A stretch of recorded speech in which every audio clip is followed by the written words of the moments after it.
All right, we're going to call our meeting to order. We want to welcome everyone. This is our November 5th regularly scheduled town council meeting, and we're going to start out with our agenda with our roll call. If we could have our clerk call roll. Shannon. Here. Lee. Here. Dancy. Here. Lee. Here. Edwards. Here. Vassos. Here. Jay. Here. All right. We have the privilege of having Color Guard Troop 1882 to present the colors for this evening. Color Guard, attention. Audience, please rise. Color Guard, forward march.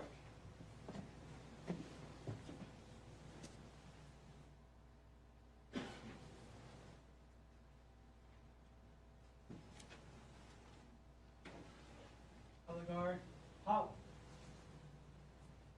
Color Guard, post the colors.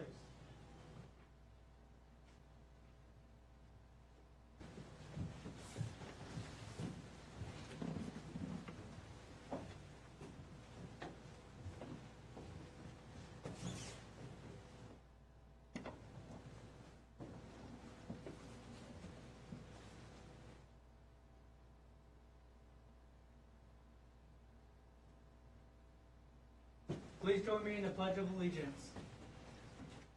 I pledge allegiance to the flag of the United States of America and to the republic for which it stands, one nation, under God, indivisible, with liberty and justice for all.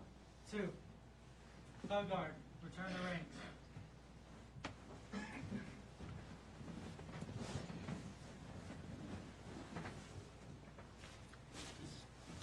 Color Guard, about face. Color Guard, forward march.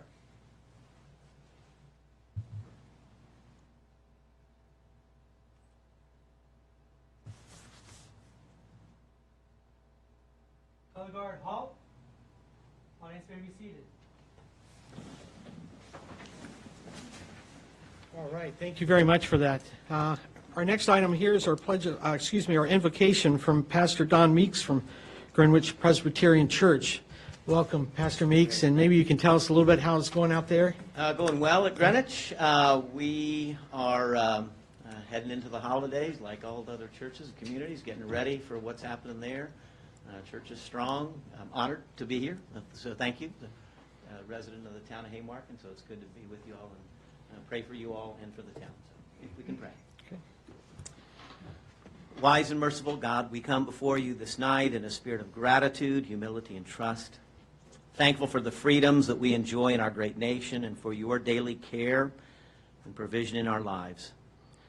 Lord, we pray for the brave men and women who serve to protect and defend our nation in the armed forces, and for those who serve to protect our local communities in law enforcement, fire and rescue. Gracious God, protect all who find themselves in harm's way this day. And with heavy hearts, we remember and pray for those who have suffered tragic loss at the Tree of Life Synagogue in Pittsburgh, Pennsylvania. On the eve of another election day, we bid you to work in and through those who exercise their constitutional rights and responsibilities at the polls, that you would raise up leaders who will serve with wisdom, humility, and good judgment. We know that you have bound us together in a common life, and so help us in the midst of our struggle for justice and truth to confront one another without hatred or bitterness and to work together with mutual forbearance and respect. As this body convenes to serve the citizens, businesses, and neighborhoods in Haymarket, we ask for your good and kind providence to be made known through the discussions tonight, decisions set before these your servants. May each council person be guided by a spirit of compassion, justice, and humility. And may they exercise faithful stewardship of the community resources entrusted to their care. Watch over their families and loved ones this day and protect them from discouragement, from pride, and from the weariness of heart and mind that comes with the bearing the mantle of responsibility. And so strengthen us all in heart, hand, and mind that your will may be done on earth as it is in heaven. We ask this in the hope of your strong and loving name. Amen. Amen. All right. Thank you very much, sir. All right. With no objection, I'm going to move our agenda around here a little bit. We're going to put the minutes of number 5 after number 9, Haymarket Video. And then also one other, our closed session, we're going to bring up that after citizens time. to be able to speak or to go into executive session before our action item there. So with that, yes. May we also add from what we discussed in work session? Yes. Correct. And then also add to our action items of number 7, 12, we're going to add the, we'll call it the police department salary increase proposed. Okay. With that, we're going to go ahead and go with our veteran banner presentation. And just to give some background on this, this idea came after having Haymarket Days Rotary Flags for Our Heroes ceremony on Memorial Day, and speaking to Senator Black, how he actually did in his hometown this idea of having these veterans honored with banners. And I thought that was such a great idea. I went right to our clerk and asked her to investigate to see how did that happen? How could we maybe possibly make this happen in our town?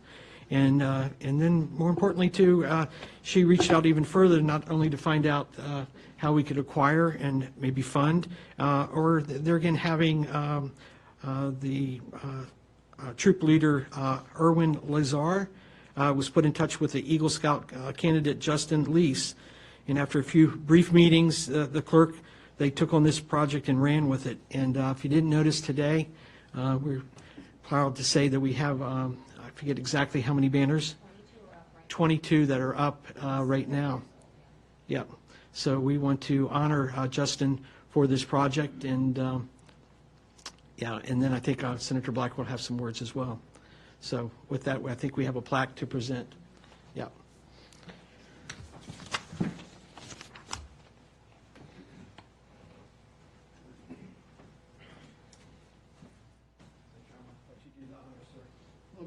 Let me turn around here.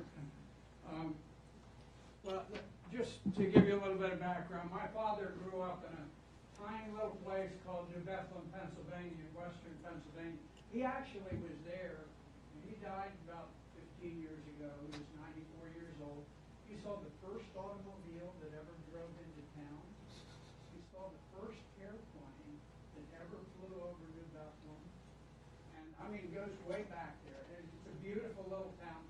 And I took him there and I was visiting, and I looked up on the light poles, and here were these banners, and they were just random veterans, not, you know, who was some big muckety-muck, but just ordinary guys.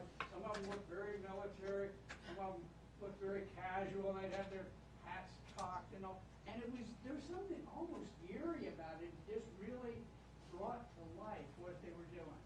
So I was really pleased to share that with Mayor Lee, and I'm very, very grateful to the town council for the support that they've given to it.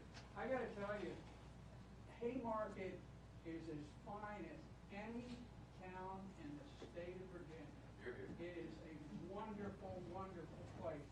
And I want to give you a shout out also to Colonel Kevin Land, who's the police chief. You know, I tell you that our law enforcement officers have as much authority as we give them. And as long as we back them, then they're strong. And anytime that you have a community, and we've seen communities that don't back their police officers don't have the authority that they need to keep law and order. Now, I understand just the other night that there was actually some gunfire in the town, which is very unusual. And so the police officers put themselves at risk, and their families have to deal with this. They have to recognize that there's a very special hazard. And I'm going to tell you, we owe them so much. We owe them so much, and we can never repay them the debt.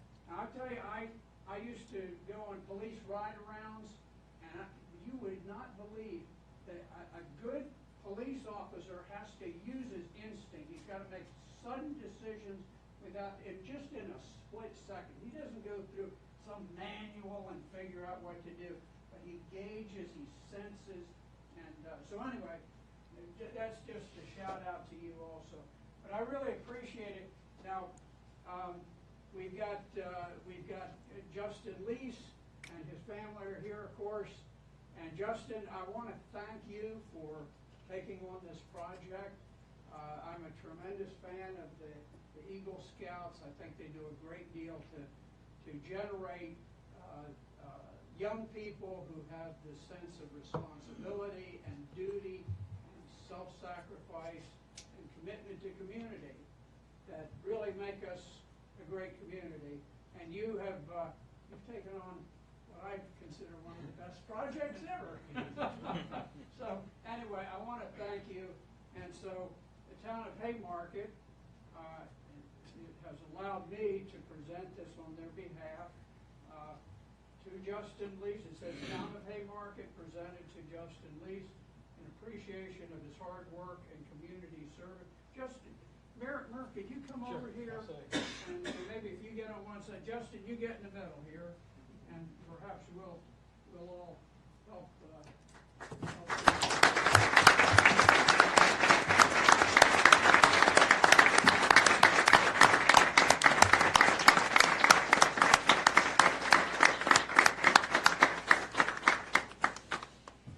Okay, Justin, I understand Justin is going to be an Eagle Scout soon, and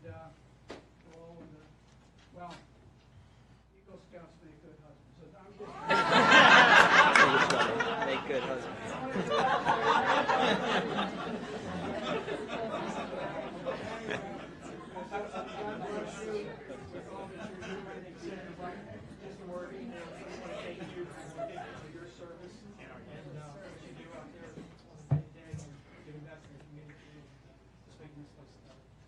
Well, thank you so much. I really appreciate it, Mayor, and council. Thank you, sir. Okay, thank you.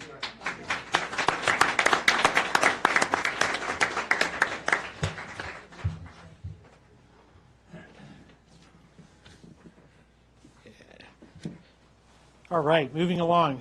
We also have the parade trophy presentations this evening. And I think we, yep.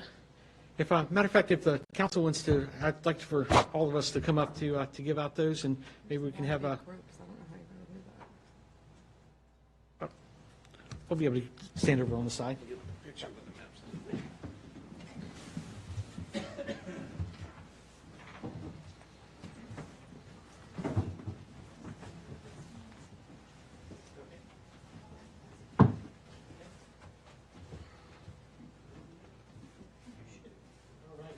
Assembly, would you like to? As we know, we had our Haymarket Day. I think it obviously was the biggest ever that we've ever had. It was our 30th year for doing Haymarket Day. And each year we give presentations like this for the folks and participants that come in to the parade. So with that, go ahead. If you don't mind, I'd like to call on Vice Mayor Edwards. I was a little busy running around on Haymarket Day, so you proudly judged everyone. Oh, no, don't. Sorry. Well. Okay. Councilman Shannon has the trophy for Best performance. best performance, and that goes to the Spotlight Dance Group for your patriotic performance. You guys want to come up?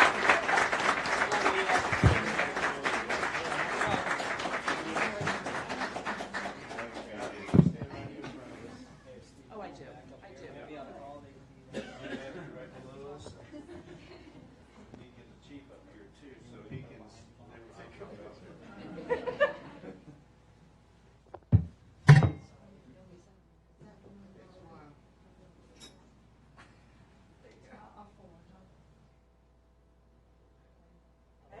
Congratulations. Great, thank you all very Thank much. you all so much. Great job.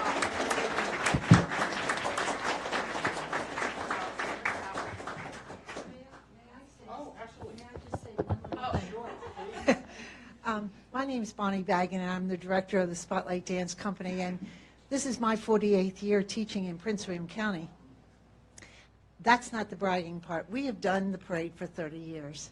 So we are very excited that we have had this honor. It's, a lot of people take things, awards is not, with a grain of sand, but we appreciate it. We worked hard. We wore our red, white, and blue, and we are very excited for this award. Thank you so much.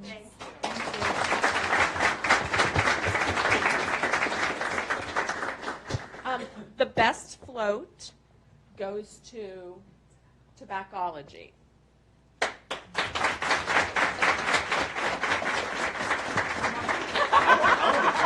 I need my microphone. Absolutely. Before we take the picture, long-time listener, first-time participant. Hold on, I made something for this. All right. First of all, I'd like to thank God. Second of all, no, just I wanted to say a few things. I think that it was a wonderful event. I want to say something on the police force. Stand up, Chief. Oh, I'm sorry, you're up. Okay, so I will say this. This was the first time that, as a business owner in town, I was not allowed to drive through to get to my business. I was told to go around. Well, as much as that hurt my ego, I was okay with it because I knew that it was for a purpose and someone was sticking to their guns in a job they were supposed to do, no pun intended, a job they were supposed to do. And I really appreciate that, and I want to thank you and all the volunteers as well. I know there's a lot of organization on this end. But it was a really, really great time, and we had fun, and we tried to bring a little bit of humor to it. We know that our industry is one of a touchy nature, but we appreciate it, and we want to issue a challenge for more folks to come up. I really wanted the performance, as we were smoking cigars, so there was a performance there, but it's okay. There's always next year. But we want to issue a challenge because I think this is something that could be really neat in the future. So we will be participating, and I promise I'll be building the float more than just Friday afternoon.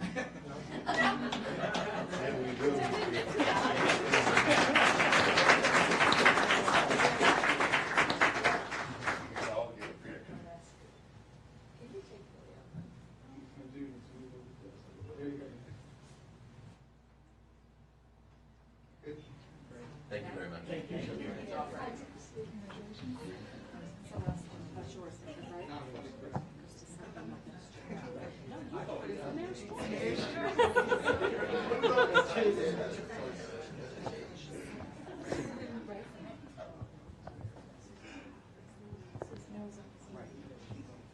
Then we have the representatives from Noah's Ark. They won the Mayor's Choice Award. There you go. Do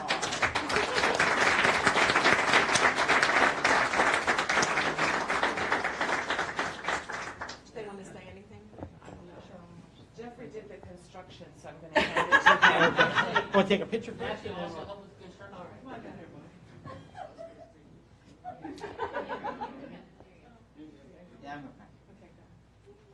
also, Jeff and Ellen Purdy were key in the construction also.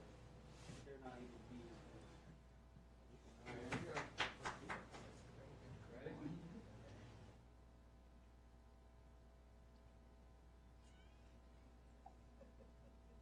All right. Thank you so much. I will follow the lead of Tobaccology and actually say, thank God. We do thank God. This is Sudley Church. Our pastor is in Israel, and some of our people are absent, but we are very grateful to have won this year. Great. Absolutely. Thank you. Thank you.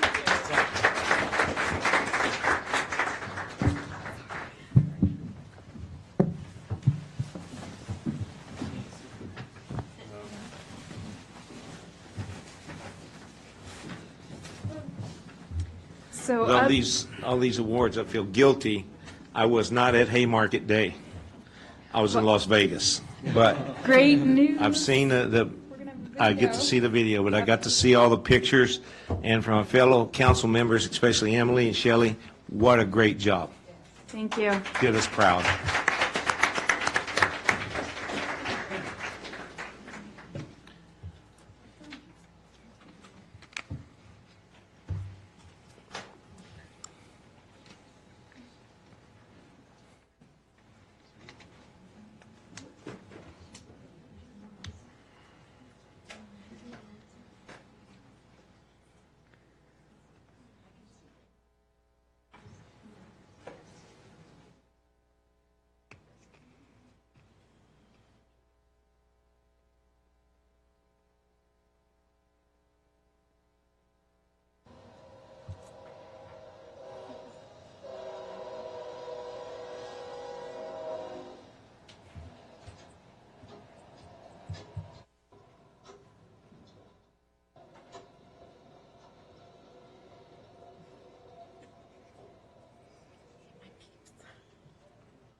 Mayor, may I? Yes. go I ahead. just want to get a round of applause for Frank. Frank's right up here up front for us. Frank has done a bunch of different videos for us, but Frank, you went above and beyond, and just thank you, buddy.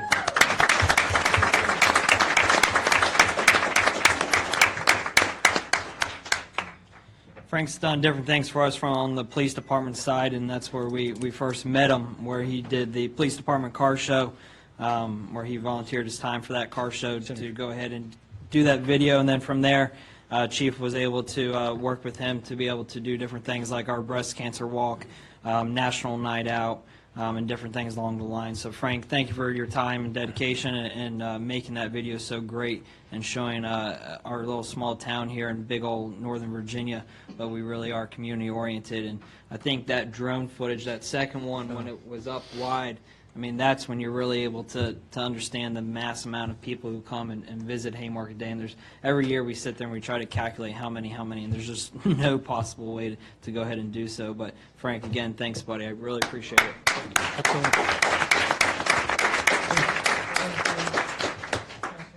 The lip sync challenge that if you all have not seen that video that our police department did, that was excellent. Yep. Yeah. We have I just wanted to say thank you to all of council, all our volunteers, the PD, everyone who put in so many long hours the week of the event, the day of the event, after the event. So it was a big help, and I think it was our biggest and best Haymarket Day yet, and I can't wait till next year. So I just wanted to say thank you. Absolutely. For everything. We have another presentation. Chief, I think we have Officer O'Neill here. Welcome, sir. Wow, you got something big in your hand. It's like a big check, huh? How was everybody this evening? Great. So, just here to kind of give a summary of our breast cancer walk that we had on October 13th of this year. This year was a great turnout. We had 95 walkers show up. I actually spoke to about a dozen survivors that came out and walked with us and so forth. All the Haymarket officers were on hand. We shut down the roads in areas, walked throughout the town, and completed a 5K walk. Everybody had a great time and so forth. With everybody's donations and resignation, not resignation, excuse me. Registration. Registration, thank you very much. Registration fees, we're able to raise $2,455 for this.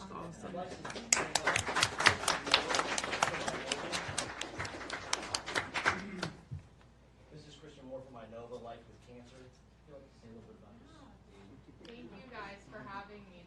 I've never been to one of these. It's such a small town feel. I was like tearing up at that video. Yep. But a big thank you to all of you. I think everyone in this room has been touched in some way or another by cancer. We all know a friend, family, or relative. And this donation goes directly to Inova Life with Cancer that provides emotional support services to anyone, no matter where they're being treated, at no cost to them. So you guys are truly making an impact. So thank you. Yep.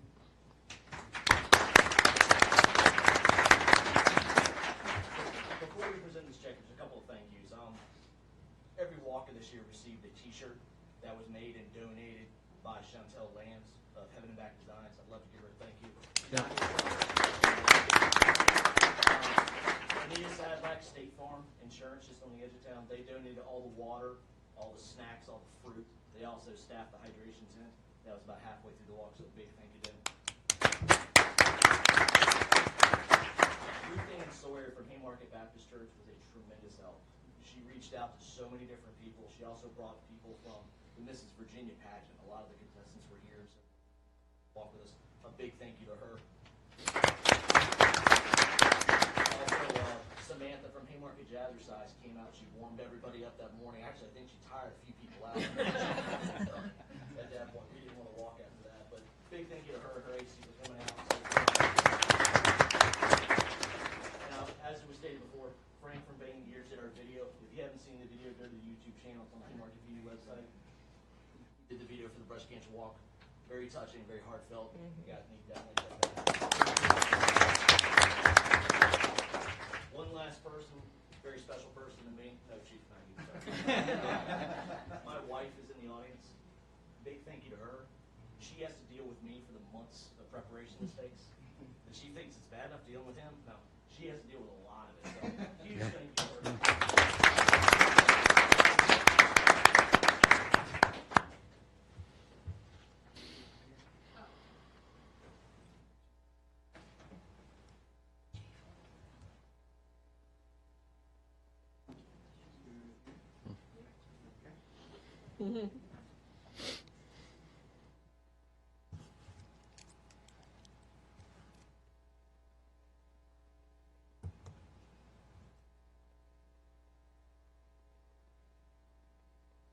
Yeah. Yeah.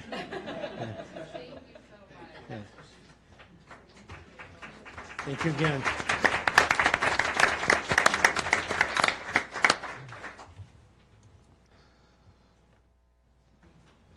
Also, that pretty much wraps up our community events for this year. But definitely, if you don't follow us on Facebook for the Haymarket PD Facebook page, check it out, follow it, like it. We've got a lot of big events coming up, a lot of extra surprises for next year that nobody really knows about yet. Definitely keep in touch with what we're doing. So thank you so much. Thank you. Mr. Mayor, I have one quick comment for Officer O'Neill. Yes, sir. Oh, no. Here it comes. Oh, it's not bad. I had individual I work with looked at that and wanted to know who the cop was in the pink tutu. So, in team spirit and everything, thank you for wearing that tutu, and it was for a good reason. That was bold, and I loved it. I won't live to have Thank you.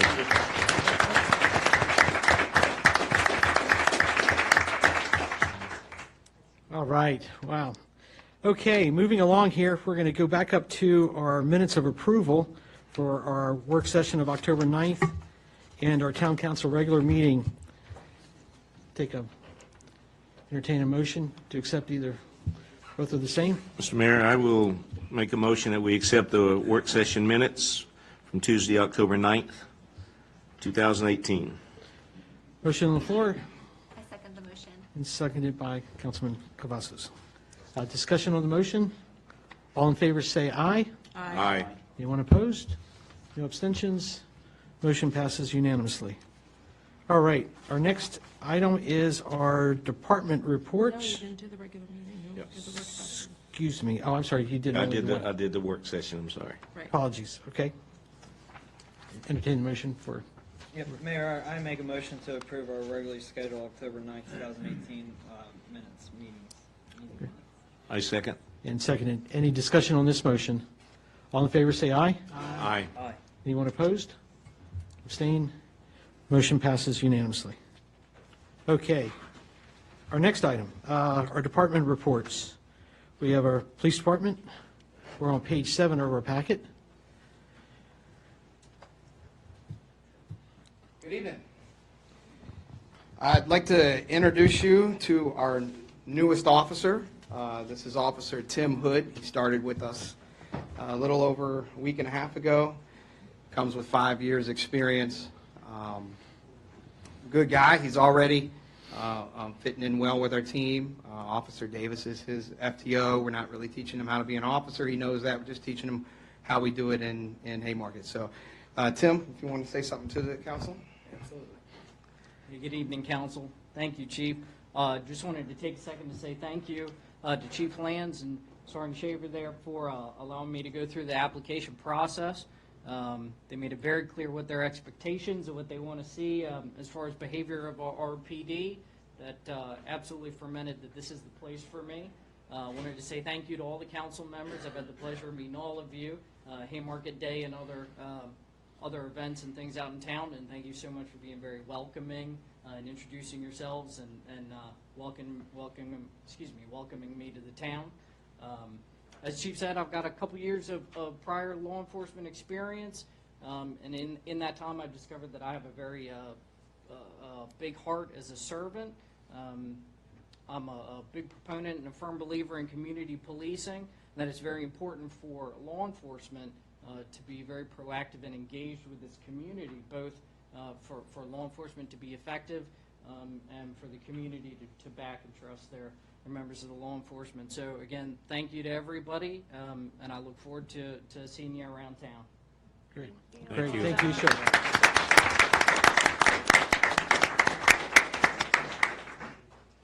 As you can see, I like to hire short people, just like me. The more we get, we're going to take over. He's still taller than you. I know, everybody is. You know, so. Just go over a couple things that we did for the month. I attended the monthly NOVA Chiefs meeting where we talked about some emergency management software that's coming out for all the towns and cities in Northern Virginia. They're working on that in order to streamline the placement of officers during an emergency, whether it happens here or in Arlington or any of the Northern Virginia cities or towns, something that we can all log into and immediately be dispatched to where we're going.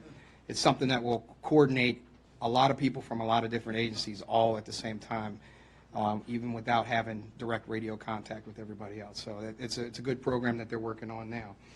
I did want to just mention again the breast cancer walk. Corey did an amazing job. We had like 25 people last year. This year we had over 100.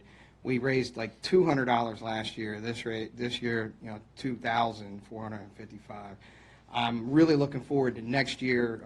Ruth Ann has agreed to come on board with Corey and help out with that. She's got a lot of contacts with sponsorships, and I really think that it's going to be big next year. And we got a couple things planned for next year's event as well that I think is really going to make it big. So. All the officers went through TASER research training this month as well. Everybody is recertified in TASER research. I'd like to thank Councilman Leak for taking a TASER shot as well. He rode the Lightning for a little while and felt what it was like to be tased, so we appreciate him coming in and helping us laugh. Haymarket Day, huge day, huge event. For the police side, we had 4 missing children. We had 2 during the parade breakdown that was just over the air with the police department, didn't go over the air with the volunteer radios because that was all over here in our section. And then we had 2 in the rest of the part of the town. I would like to, again, say that all children were found within 5 minutes or less, or parents were found, whichever one it was.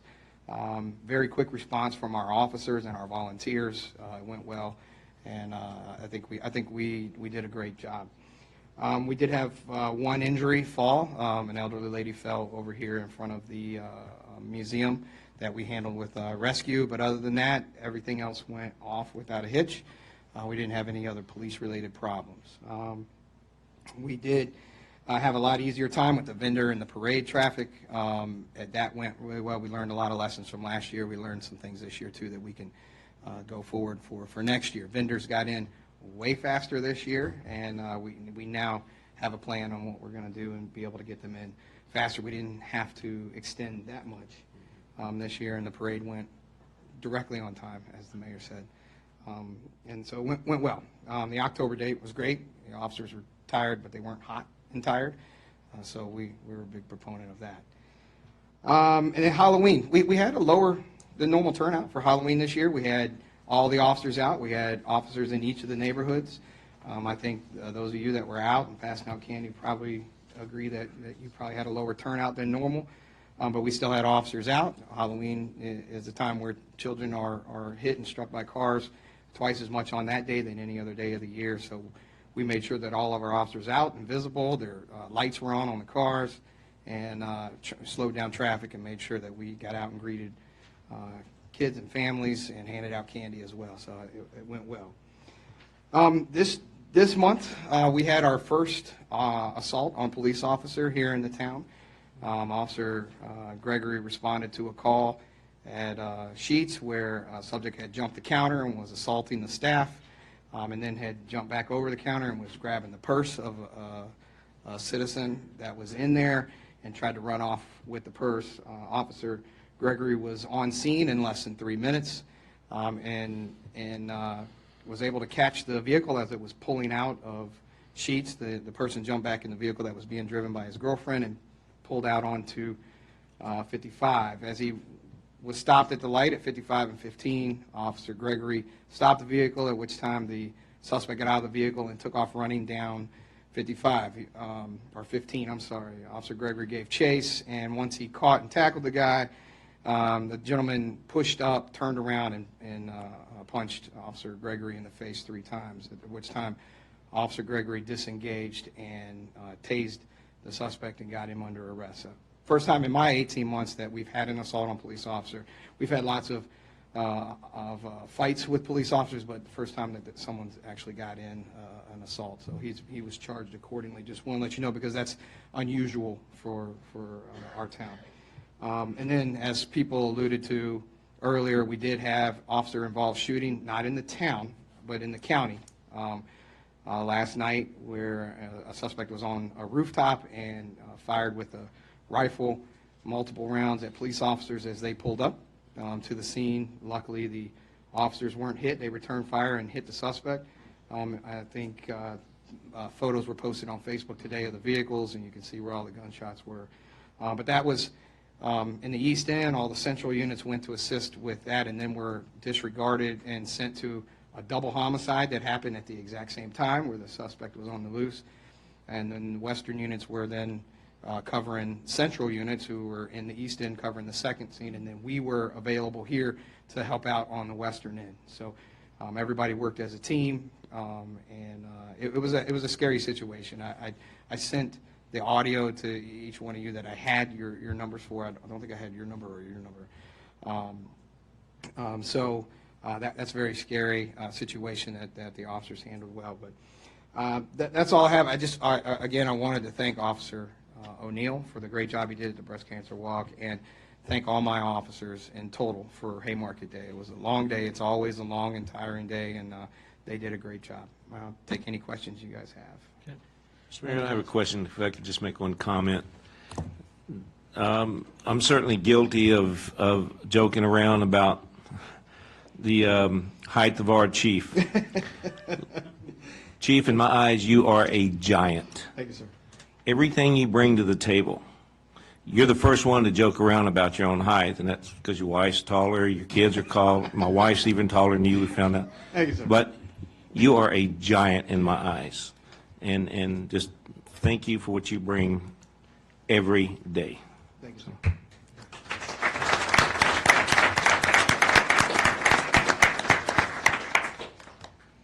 Councilman Lee, any comments? I'll follow that one up. Chief, you are a giant in my eye, since only one of them works, you know. I'm not going to dog on you and not dog on myself there. So you're a giant in my eye, and that's my good eye, not my bad eye, so don't worry.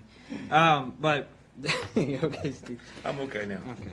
But to second that, I mean, we talk about this almost on a monthly basis, but the turnaround that you have done for this department, and not saying that Chief Noble or Chief Smith were not able to turn the department around, because they started getting that boat in the correct direction, and both of them moved it forward in the right direction, but you've taken it and you've just jump-started it.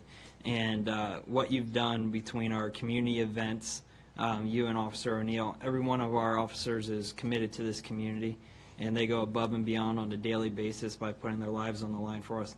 But Corey and, Officer O'Neill, the work that he goes in, I don't think a lot of us realize, and a lot of it he doesn't charge back to this town. A lot of it he does on his personal time, and just thank you, Corey, for giving so much to the town and everything that you do. It's scary to hear about these officer-involved shootings, because it can happen in our town at any point. It's unfortunate that Officer Gregory was assaulted, but I'm glad that he was able to go ahead and get that suspect apprehended.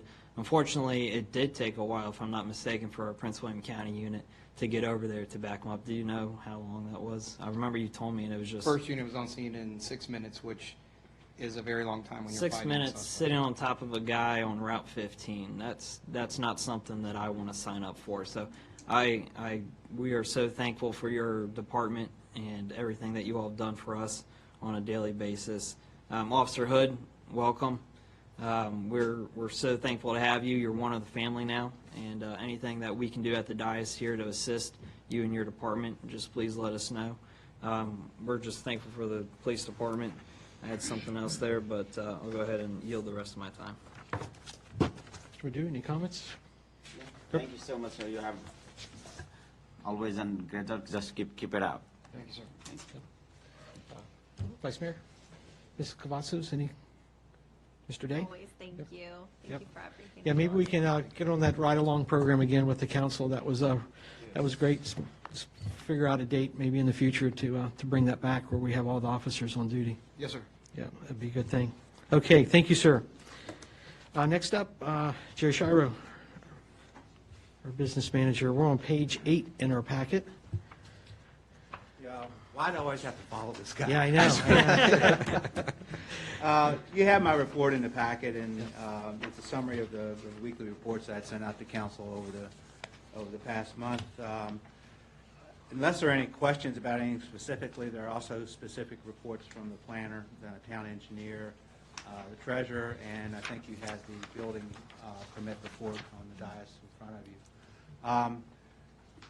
I just want to echo the comments on Haymarket Day, and from my perspective and my side, I'd like to point out what a great job the staff over here did with organizing that. I was in on it from the beginning and didn't really realize how much work is involved in putting that on. As some of you know, in my other life, I serve on the town council over in Luray, and as Luray, we're a tourist town, and we put on a lot of events. We put on a lot of bicycle races. We put on triathlons. We put on a lot of events every year. But we have a large park and rec department that does that. And this is my park and rec department, my public works department, and everyone else. So great job from all of them, and I really appreciate it.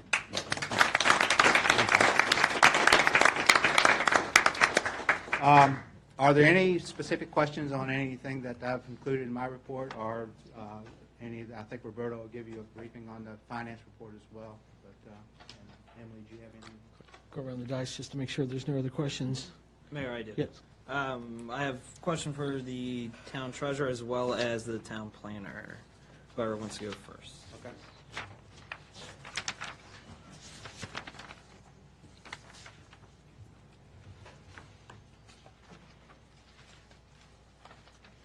Who wants to go first? It's not bad. They're both good. Okay. All right, Miss Emily.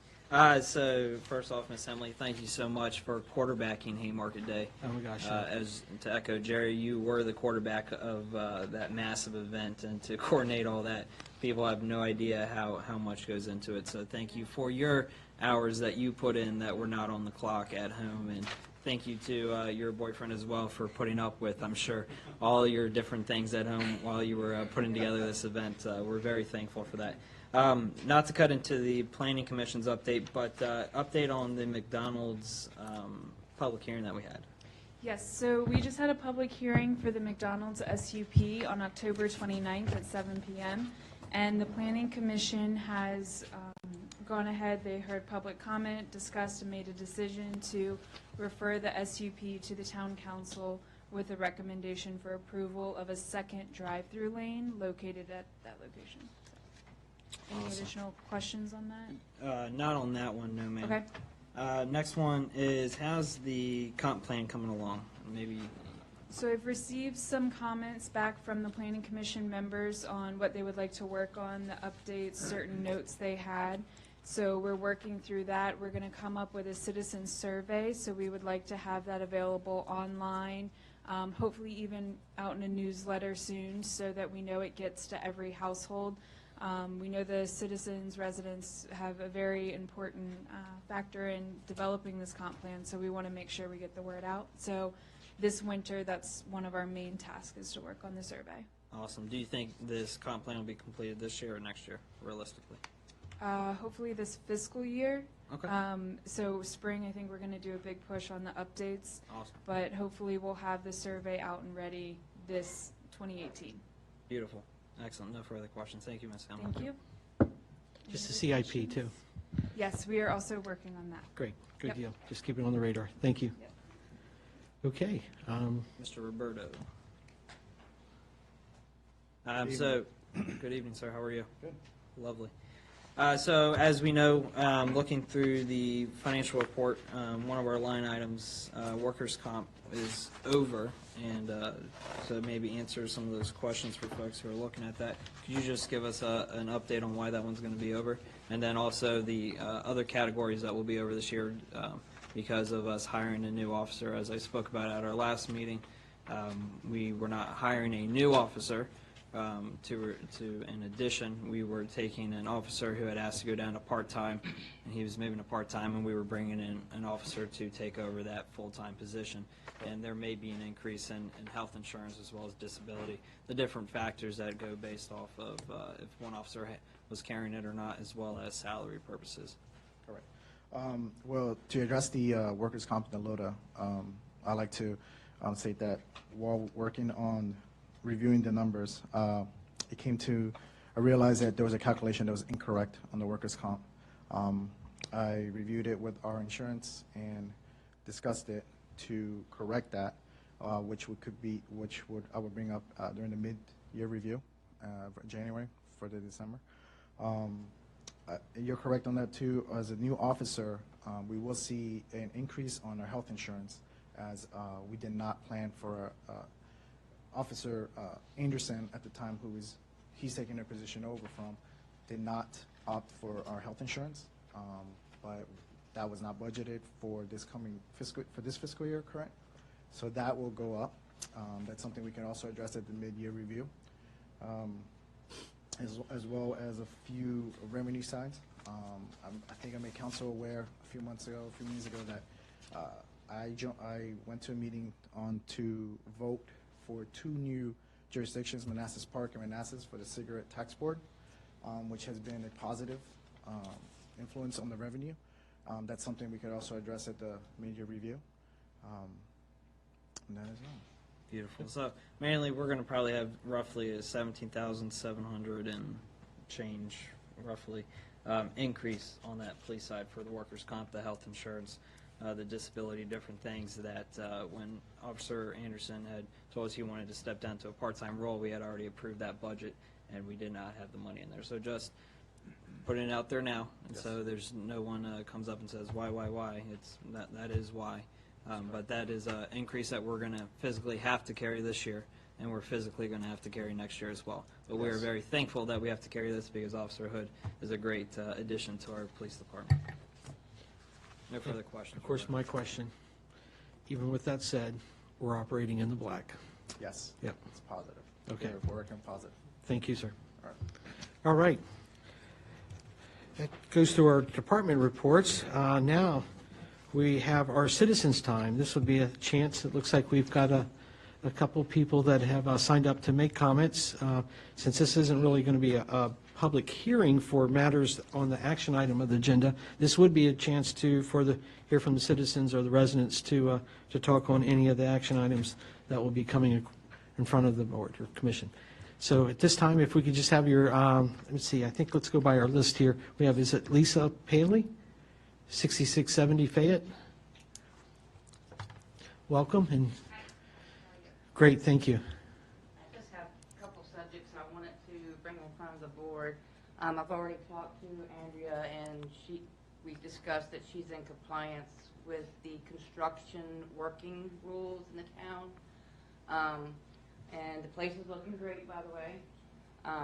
The only thing that I have a problem with is right now we're hearing the nail guns Monday through Saturday, and then Sunday we still have to hear the nail guns, the guy at the workers playing their music as loud as they can play it, hollering at one another, throwing stuff, generators, machines. I mean, Monday through Friday I can understand. Saturday you can understand if you're behind in time and you need to catch up. But Sunday, God even gives us a day of rest. Okay.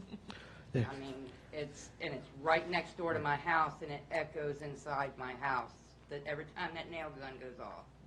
And I would just, like to ask if the town could see if we could make some kind of arrangements on Sunday, because not only do I have that going on now, we have the new construction across the street that's getting ready to start. They just moved in all the machines over there today. As with that, he come up to me on Sunday, and he is telling me, not asking, he's telling me that I have to move my mailbox. That is a federal problem, I would think. I don't think that he can come up to me or my neighbor or the next neighbor. There's 3 of us that he is demanding us to move our mailboxes. If somebody could talk to him, it's the guy that just bought the lot, the Piedmont Corporation. He has to go through the UPS, the United States Post Office, I thought. I mean, they've been there 50-some years, and I hope they're going to be there 50 more after this, because it just doesn't make sense for him. They're private mailboxes. Well, aren't all mailboxes private? It's federal government, man. It's federal. So I would like to request somebody to talk to them. Leave us alone. We've been here 50 years. Leave me alone. That's all I ask. Well, thank you. Thank you so much for bringing these concerns. We'll definitely have the police department and our business manager follow up with those concerns with you directly. So thank you. Thank you again for bringing. Thank you very much. Yes. Our next is Andrea Payne, 6680 Fayette. Good evening. Hi. Hi, Andrea Payne, 6680 Fayette Street. I'm here tonight to speak on behalf of 14801 Washington Street for Miss Leonard's property. Every time I talk with our neighbors and friends outside of the town of Haymarket that live in western Prince William County and tell them that I am attending, my husband and I have been attending these meetings regularly now for 3 years.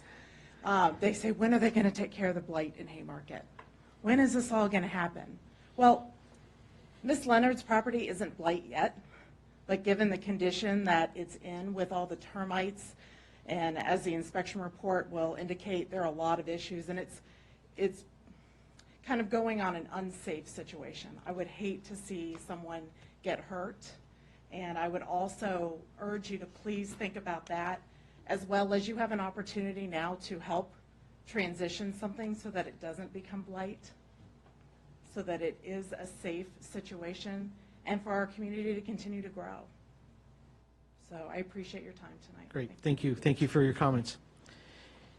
I'll open up to the floor. Anybody else that would like to speak, if they could just go up and to the podium here, and your name and address for the record, sir. Good evening. My name is Chris Foley. I live in Berryville, Virginia, 108 Hermitage Boulevard.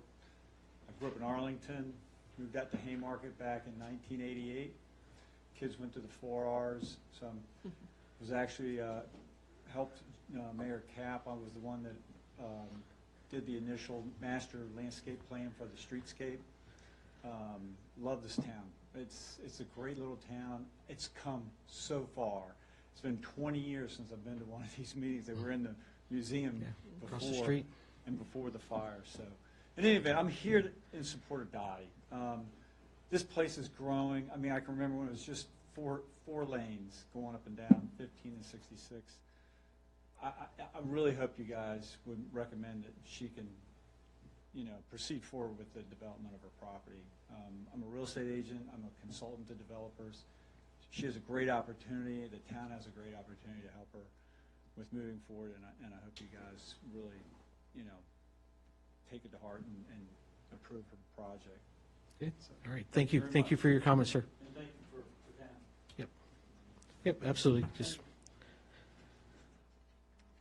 My name is John Murray. I'm 11106 Bristow Road out in the county. So I'm not a Haymarket resident. I am the home inspector that went through Miss Leonard's house. The house from the outside, if you drive by it, it's one of those houses that my wife even said, man, I'd love to live in that house. After I inspected the house, I wouldn't go near it, okay? It looks wonderful with the outside. All of the additions to the house are collapsing upon the house. And the wood-destroying insects inside the structure of those additions is getting inside the house itself, inside the core foursquare of the house. That house is going to come down around her at some point. And I think that the council should step forward and say, what can we do with this property? Because that's a wonderful piece of property, to make it fit what Haymarket is in the future, instead of trying to hold on to that house as what Haymarket was in the past. Okay? well, thank you. Thank you for your comments, sir.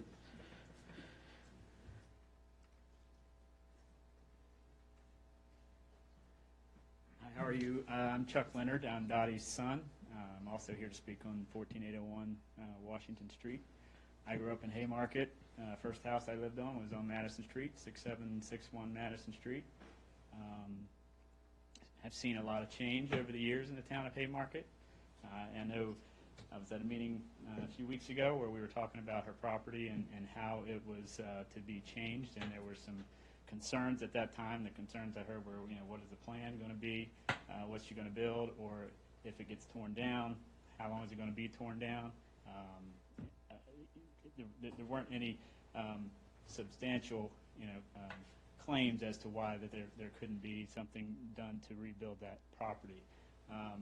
One thing I know that there have been plenty of other properties in this town that have been in either a state of disrepair or someone who owned the property wanted to develop or improve the property.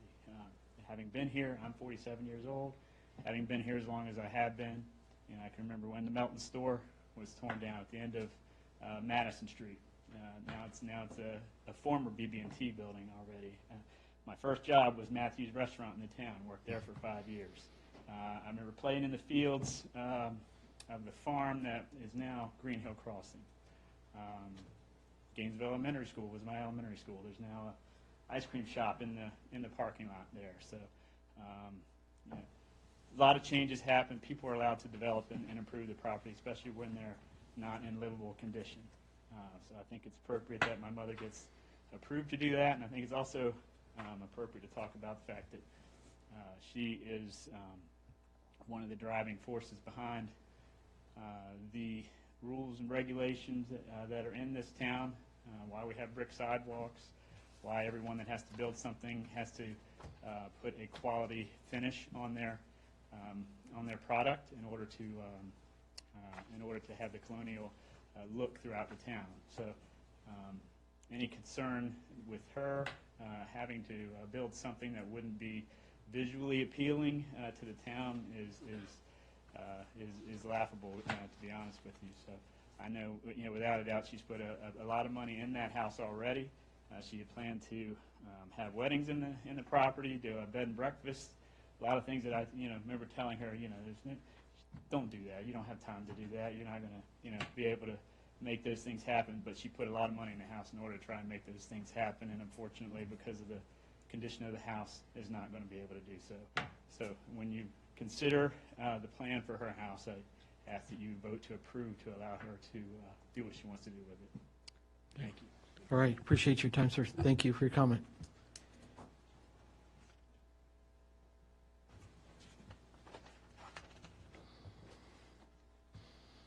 Good evening, Council.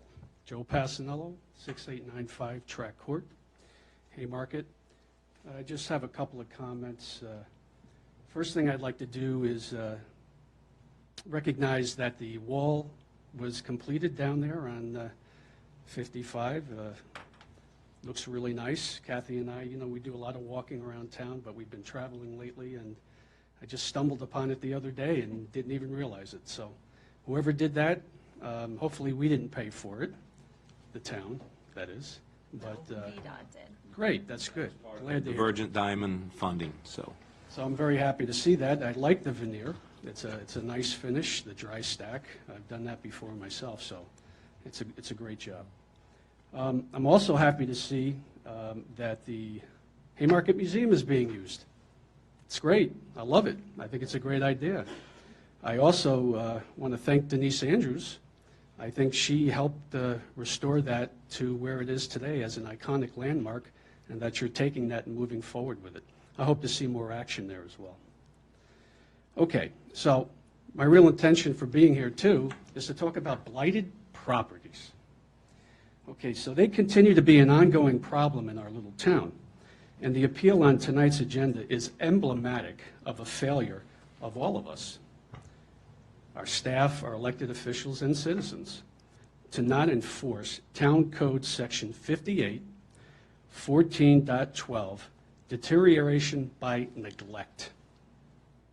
I've shared my thoughts in emails with the ARB and now the Town Council about the appeal and why it should be denied, as well as the thoughts of some residents of Haymarket Station. I'd like to quickly read my comments in case you didn't have an opportunity to read my email to the council. Quote, included in your agenda packet for this work session and regular meeting is action item number 3, Architectural Review Board Appeal, 14801 Washington Street. In a unanimous 5-0 decision, the ARB denied this certificate of appropriateness to demolish the residential home at 14801 Washington Street. I believe it was an appropriate decision, and I don't think there is a valid argument right now to contravene the ARB's finding. As stated in my email to them, I applauded their deliberation and vote to deny because, among other things, the application was incomplete, did not support the request due to a lack of information. The applicant did not offer any supplementary or new information requested by the ARB at their September meeting. And following established process and practice, the rules, sir, was and remains an essential responsibility ensuring fairness and good governance. If the applicant now wishes to provide additional information, then I believe a reasonable course of action prior to appeal to council is to submit an amended application to the ARB within the 90 days of the denial, as outlined in the ARB bylaws, section 5814.8, procedures for meetings, subsection E.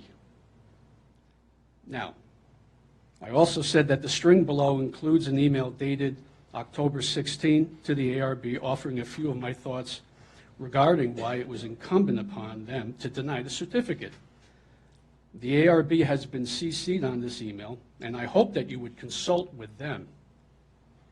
Consult with them, as noted and in the spirit of Town Code Section 5814.4, certificate of appropriateness required to erect, construct, alter, restore, or raise a building, subsection B, and that you do so in an open and public forum. The citizens have a right to hear what's going on and how the decisions are being reached and why you would even consider this appeal. Now, given that the applicant appears unwilling to comply with the request for additional information, I think the ARB's unanimous decision must be upheld. Simply put, you must deny the appeal. And finally, on a happier note, it's a voting day tomorrow, unless you already have. As a public service myself, I urge everyone to get out and exercise their right to vote. It is disappointing not to see an effort by our town government encouraging citizens to vote.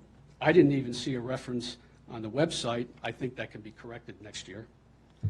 And maybe I just missed it, I don't know. But for me, it's important. The political franchise is a hard-fought, and I think I heard somebody say this earlier, a hard-fought and won right that should never be taken lightly nor be taken for granted. So please vote. You'll feel good about it, I promise. Thank you. And thank you for your comments, sir. We'll see you next month.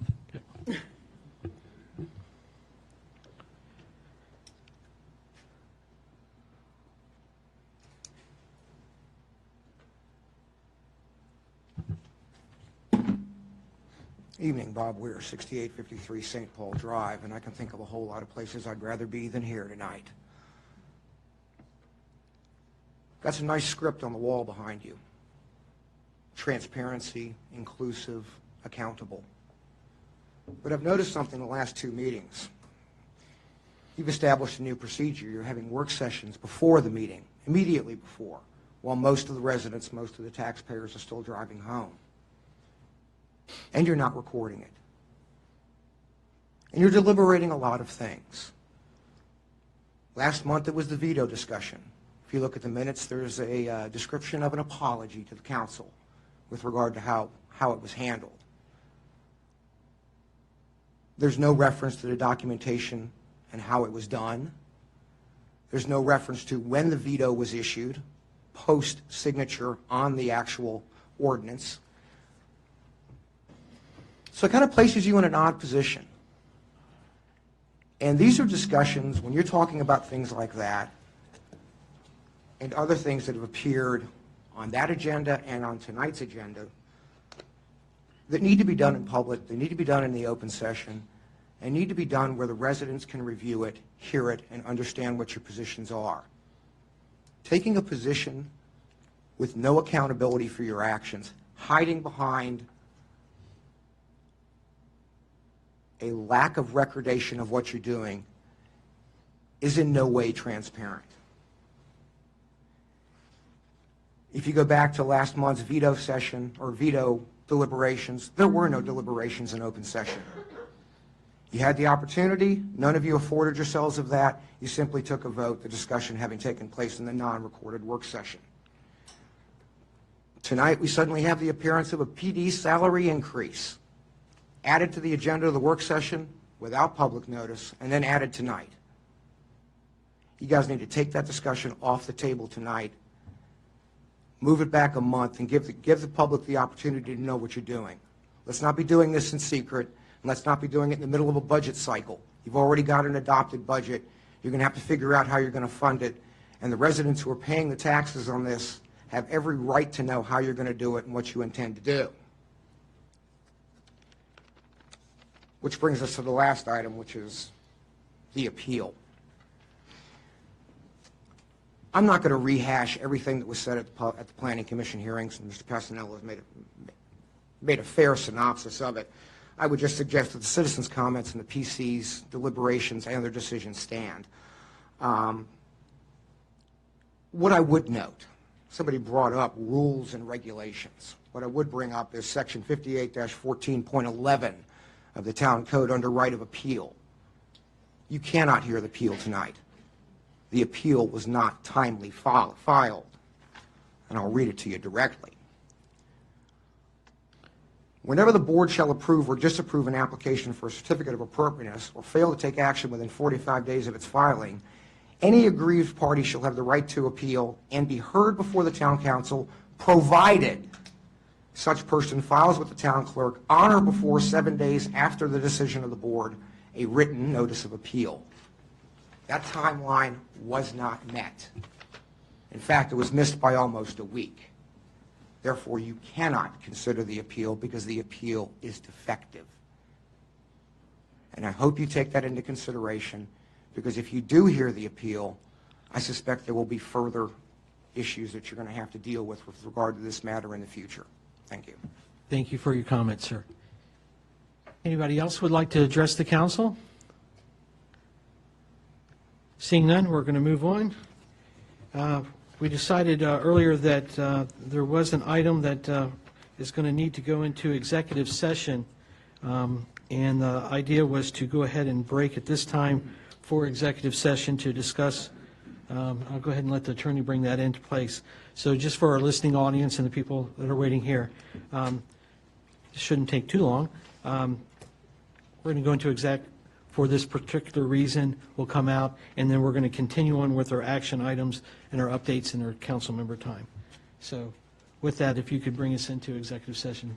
Thank you, Mayor. The motion would be in the form to say that the town council wishes to enter closed session to discuss, one, the salary of the business manager pursuant to Virginia Code Section 2.23711A1, and two, the legal consultation with regard to the appeal from the ARB pursuant to Virginia Code Section 2.23711A7 for consultation with legal counsel. So moved. Have a motion? Need a second? Second. Seconded? Second, yes. Okay. Discussion on the motion? A roll call vote, please. Yes. Yes. Yes. Edwards. Yes. Vassos. Yes. Day. Okay. There again, we should be back shortly. Thank you.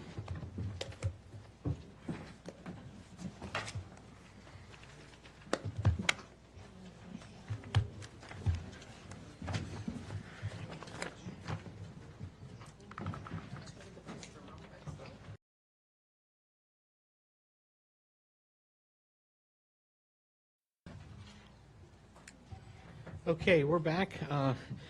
Martin, if you could so kindly bring us back into open session with Yes, their sir. The certification. motion would be that each member of the council certifies that to the best of their knowledge, only that those matters that are lawfully exempted under the provisions of the Virginia Freedom of Information Act were heard or discussed, and only those matters that were identified in the motion pertaining to this closed session were heard or discussed by the council. So moved. Shannon? Yes. Lee? Yes. Panthy? Yes. Blake? Yes. Edwards? Yes. Vassos? Yes. Day? Yes. We needed a second. We needed a second on that. Did you? Oh. I'll second. Oh, If we we don't need need a it. second? After it's been voted on, you don't. We don't need, okay. Okay. All right.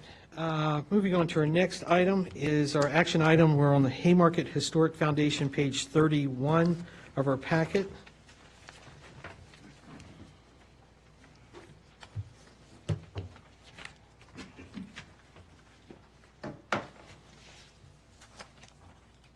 We have a sample motion as well. I move that the Haymarket Town Council adopt Resolution 2018-16 as presented, and it is a resolution to appropriate distributed funds from the Haymarket Historic Foundation. I second. Motion on the floor and seconded by Councilman Shannon. Any discussion on the motion? So this goes to ARB for all approving, and then on design, and then the council approves expenditures, correct? Correct. So do we say we are looking for XYZ and send it to the ARB, or does the ARB say we're looking for XYZ and they send it to us? They only get approval for the design, so this was.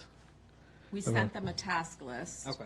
of the things that were included in the My funds. apologies. Yep. Right, So remember? the benches and Right. trashing, okay. So for the, can I just say for the listening audience that several years ago, the historic foundation was formed, and there was money collected for to pay for the light poles and the benches and the brick planters and the sidewalks. Trees. And the trees, sorry. And there was, when there was 20-some thousand, I don't know the exact number, but It's 25,000. left in the foundation, and the foundation has, I don't want to say gone defunct, but all the members are now, have moved on. So that money was given back to the town, and it will be used for those same things. So we just have to, the money's been sent to us, this is to appropriate the money, and we'll go down the list and make sure that all of the people that bought the light poles and the benches and everything have their plaques, and then we will get more of those things as the money allows. And just to go on top of that, that former Mayor Stutz, Pam Stutz, was the authorizing signature of that account, and I've worked over the last year to get those monies back into the town what they were purposed for. So, yeah. So with that, we'll go Need a ahead. second.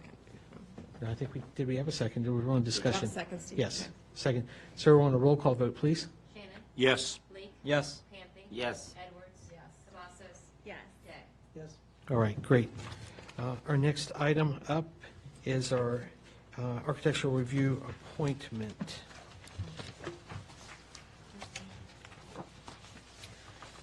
I move to appoint Marshawn Snyder to the Town of Haymarket's Architectural Review Board for the full term of November 5th, 2018 to November 4th, 2022. Motion on the floor. Second. Second by Councilman Day. Discussion on the motion. Seeing none, roll call vote, please. Shannon? Yes. Lee? No. Panthy? Yes. Edwards? Yes. Vassos? Yes. Day? Yes. Okay. All right, our next item is our Architectural Review Board appeal at 14801 Washington Street. As we stated before, there was some clarification that I needed to get from the council, and I think that clarification has now been presented to the entire council. So with that, I'm going to open this up for dialogue. I think we have the applicant here, and we are going to, I'll open up for a dialogue from the dais here. Actually, let's first hear from the applicant.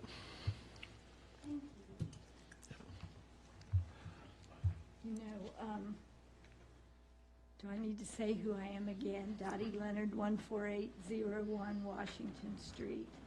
The only thing there are a couple of things I want to say in defense of how I did the application. First of all, I went to our planner and asked her what I needed to do to present my application for the demolition, and she gave me everything I needed and even helped me complete it. No one ever said anything else I needed until the night I was was before the ARB, and somebody said they wanted me to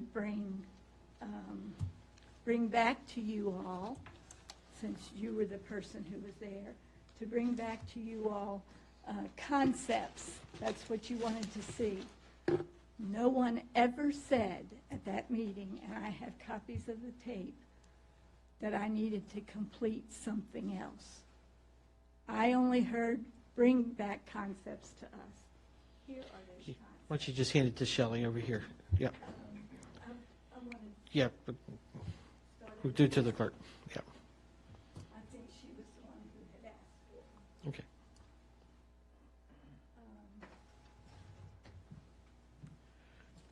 I've heard people say that, why am I pushing it through? I haven't been pushing anything through. I've been living in that crumbling down around me for 8 years, 8 years since my husband passed away. And I was sick myself. Most of you know I had to fight death myself. So I'm lucky and blessed to be alive.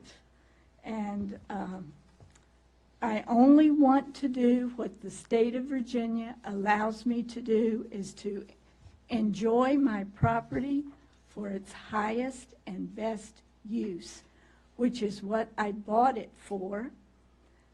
The house came along with the package, but I bought the land by the square foot. And many of you have heard me say that many times, that I bought it by the square foot. I bought the land, and as a commercial realtor, I can tell you that normally that means the house gets demolished and somebody develops the property. I love the town. I love the brick sidewalks. Yes, I started the ARB when I was on the council. I knew we needed a historic overlay in order to protect the town. I have never, ever, even though it's been said, I've never, ever demanded that a piece of crap house be saved. Never. I have said, protect the historic overlay, make sure that anything new that gets built looks like it was here all along. And one of those pictures will show you the Blair House in D.C., built in the 1800s. It's like something that would have been here that long. I've been accused of being negligent.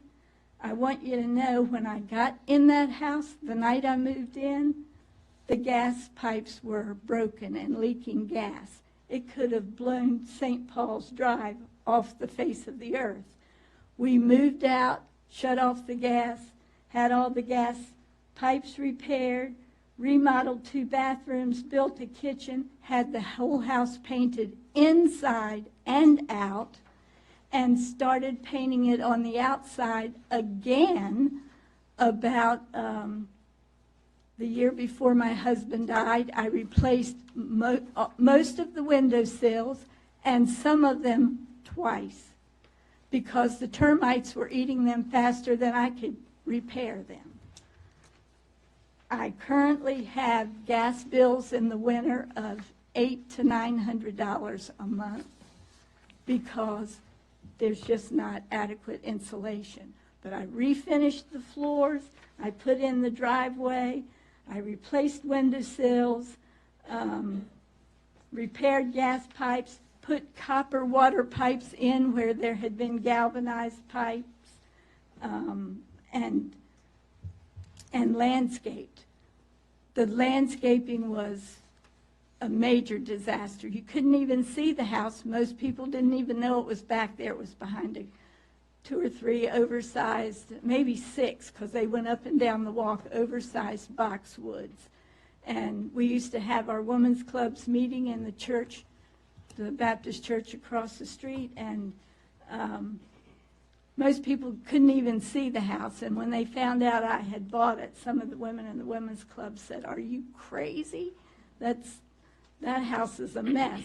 But it does look better. It was valued at $45,000 when I bought it. I bought the land by the square foot, paid nothing for the house.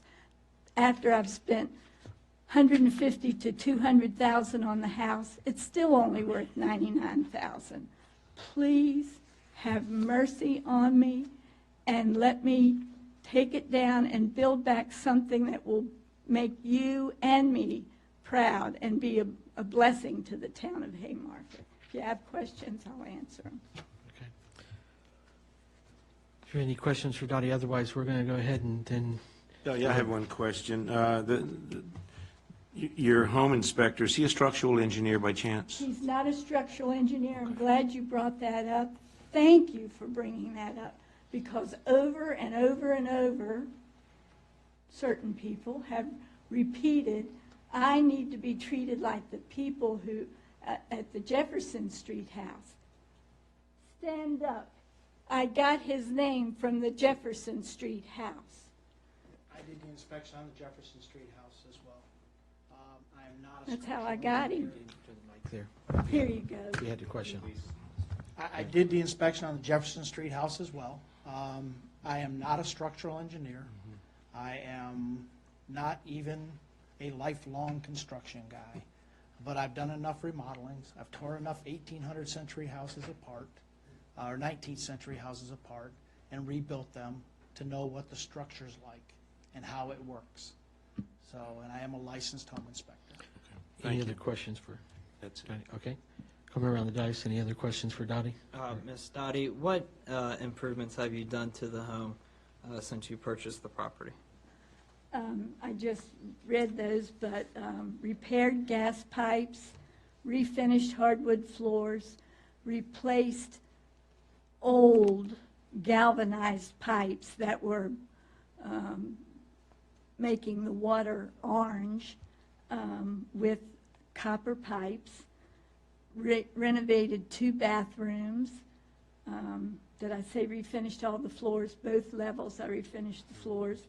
I put a $70,000 kitchen in because I was planning on having a bed and breakfast, and many window sills, many window sills. I've replaced the front porch since I lived there. I moved in the summer of 2001, and the porch was built in 2008. And we put the driveway in. The porch lasted about 5 years. Treated lumber, it shouldn't happen. These bugs can eat faster than I can have a deck built. It just shouldn't be that way. But we did the stone steps entrance. I was careful to take, there's an oval shape of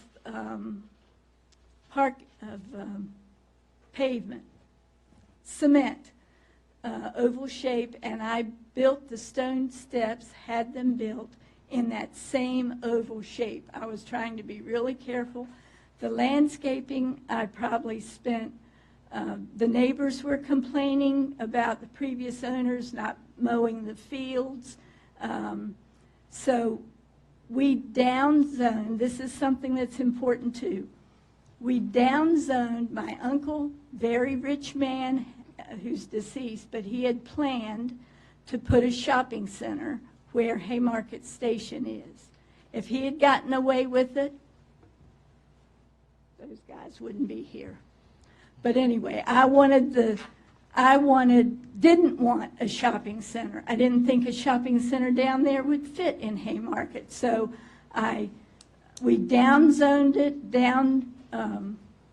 it to high-density residential. That's why those houses are so close together, because we were going down from commercial to high-density residential. So what I want to build back there is one floor with retail, a restaurant for my son, a beauty shop for my daughter, elevators. All the rest is going to be condos, still high-density residential. I'm not going to be that different from the people behind me, and I'm certainly not going to be much taller than they are. So, questions, I think, have you any? No further questions, Mayor. Mr. Panty, any questions? Any questions on this side?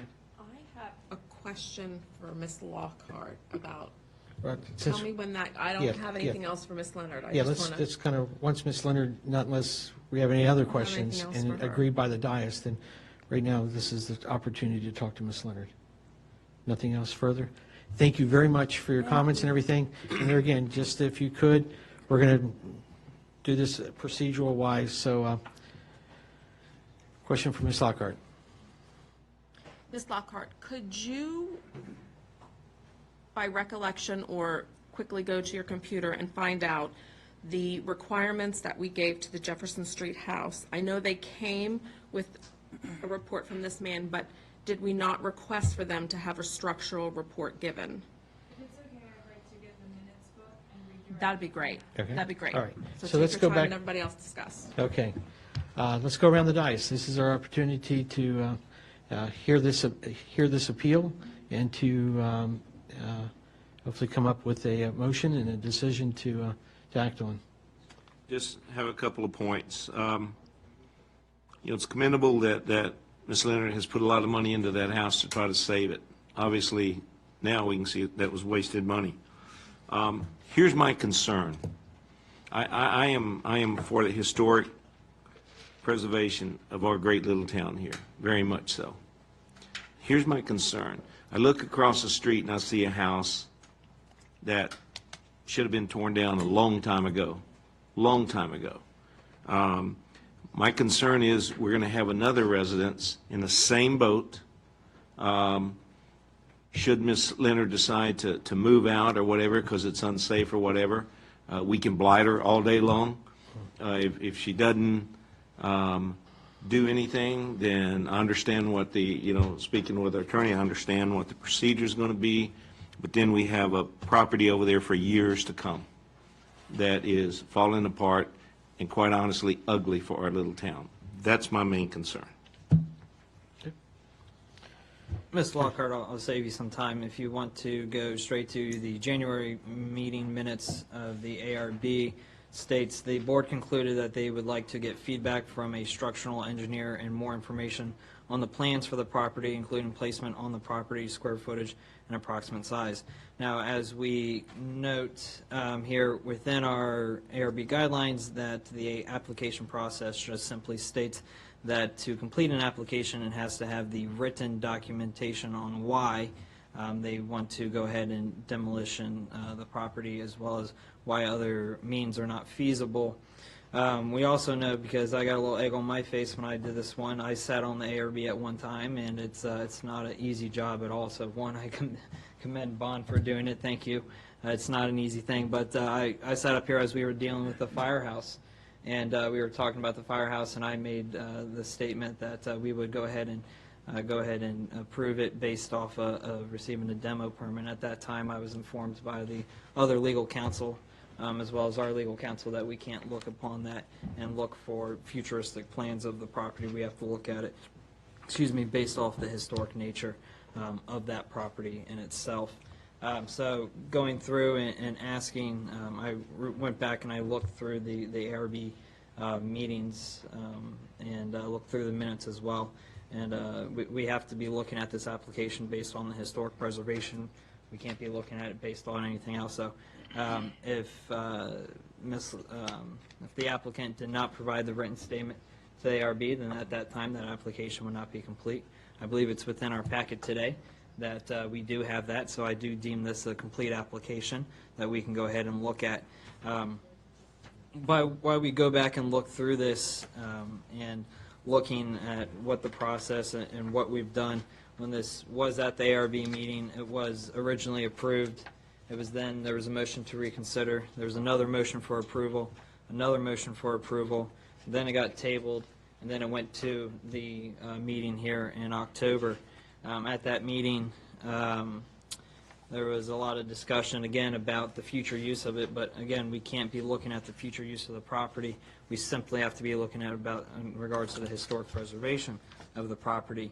Then the ARB board member, Marchant Snyder, he made the comments, I don't want to put words in the mouth, but that we're coming up on the 45-day deadline, and unless it's mutually agreed upon from both the applicant and the board to extend the deadline to get any additional information that they would most likely need to vote at that time. Ms. Leonard did come up to the podium to speak. She did not have the floor. The chairman did not call on her to where she could speak, but as there was a little battle going back and forth, Chairman Larson did not give her the opportunity to speak either, and asked her, I believe it maybe was to sit down at that time. So it's unfortunate that we weren't able to hear from the applicant at the last ARB meeting to see if, we know that there's no further documentation provided, but if there's anything that she wanted to go ahead and additionally provide. Now that that application is complete and sitting in front of us, I don't see why this board cannot go ahead and look at it and make a determinant based off those facts.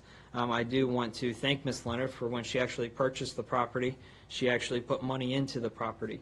The last demolition permit that we granted, that the ARB had granted, did not do that. They bought the property, this would be the Jefferson Street property, corner of Jefferson Street and Fayette. They bought the property there in 1985 where the property was actually being lived in at the time. The folks who purchased the property did not want to put any money into the property. They did not want to renovate it, rehab it, anything. It sat there. It then got boarded up. It then turned into blight. 32 years later, we get an application. 33 years later, we get an application in front of the ARB to go ahead and get a demo permit approved. Well, that would be probably the definition of demolition by neglect, because nothing happened to it. If you don't take care of a property for 32 years, no one lives in it, it's going to probably be torn down. So then I look at it and I say, okay, so if we were to then hold Ms. Leonard to the same standards, and we would say, okay, we have a property down here that Ms. Leonard bought there in 2000, and if we pretty much held almost to the same standards there, and we would say, okay, Ms. Leonard, if you would have just boarded up your property, not touched it, and then came back to us, and the weather got to it, then we would have most likely granted you approval. I understand that this board may want to have a structural engineer go in and give a structural analysis of the property.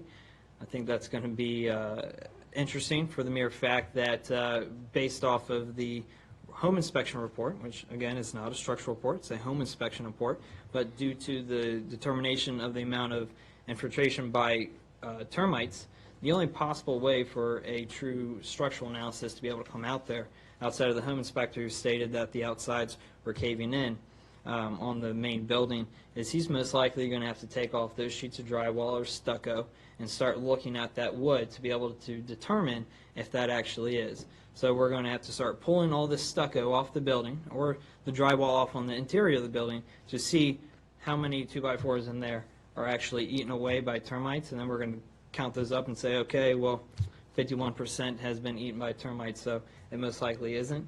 I mean, due to the mere fact of this, this Jefferson Street property, you were able to see the outsides. I believe it was all wood, wood plank siding as well. This has stucco on the front. How are you going to get into the interior without pulling off all the stucco on there? You're going to have to start demoing some of the building. And then we're going to say, okay, well, now we need to replace the stucco to put it back on there, and it's probably going to look like a polka-dotted cow. I mean, that to me, that just doesn't make sense in that aspect. It's unfortunate that other property was there approved because no one took the time or money and put into it. And I thank Ms. Leonard for actually buying a property, having the intentions to do so, starting to put money into it, came across a financial hardship, which We know a financial hardship is not something that we can base off a demo process off of. But when I go back and I look at that property and I say, okay, if I were to sell that to an investor, he's going to look at it and say, that cap rate is below 5%. I'm not touching that. Or if I take it myself and I say, okay, it's zone B1, I'm going to go ahead and get this property up and ready to be able to lease out to someone because I'm not going to have anyone live in there. So I'm going to start doing some build out. I'm paying a minimum of probably $100 a foot on the minimum, and that's if I called in every favor I had. At that point, when it's a 2,600 square foot, almost 2,700 square foot building times $100 a foot, we're talking about $270,000.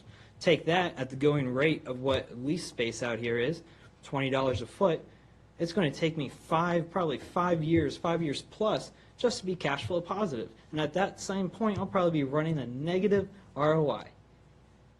I don't think anybody at this dais would be willing to go ahead and spend almost $300,000 to go in there after they pay out commissions and $100 a foot on that to have a negative property, a negative cash flow property. It doesn't make sense in my eyes. Now, granted, can't look at it based off of the numbers game because everyone would be able to tear down their property. But looking at what that home inspection looks at, in that home inspection report, I think it's clear that if we do have a structural engineer go in there, one, he's going to end up demoing the property just to be able to find out what that interior looks like, and two, it's